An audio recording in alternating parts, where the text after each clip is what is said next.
afin que le Dieu de notre Seigneur Jésus-Christ, le Père de gloire, vous donne l'esprit de sagesse et de révélation dans sa connaissance, les yeux de votre cœur étant éclairés, pour que vous sachiez quelle est l'espérance de son appel et quelles sont les richesses de la gloire de son héritage dans les saints. Éphésiens 1,17. Ces paroles sont adressées à des gens qui ont la vue, mais pour lesquels cette grande sphère de signification divine attend encore pour sa connaissance une œuvre plus complète du Saint-Esprit quant à la vue spirituelle. Il y a ceux qui ont vu et ont suivi, mais qui ont perdu la vue spirituelle qu'ils ont une fois possédée. Et maintenant ils sont aveugles. Mais avec le facteur le plus fatal ajouté, qui est de croire qu'ils voient tout en étant aveugles à leur propre cécité. C'était d'ailleurs la tragédie de Laodicée. Il y a en outre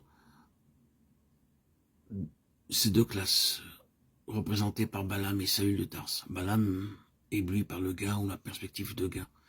C'est, je pense, ce que signifie dans le Nouveau Testament.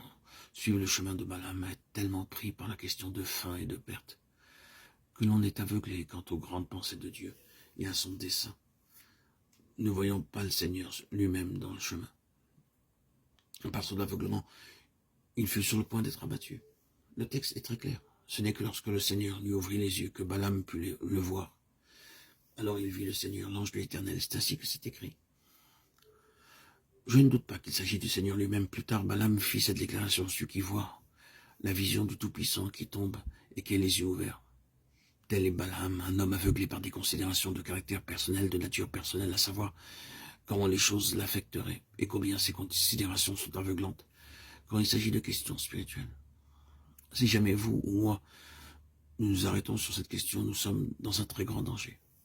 Si jamais nous nous laissons influencer par des questions telles que comment cela m'affectera-t-il, ou combien cela me coûtera-t-il, ou que vais-je gagner ou perdre par ceci, c'est un moment où les ténèbres peuvent très bien prendre possession de notre cœur et nous entrons dans le chemin de Balaam.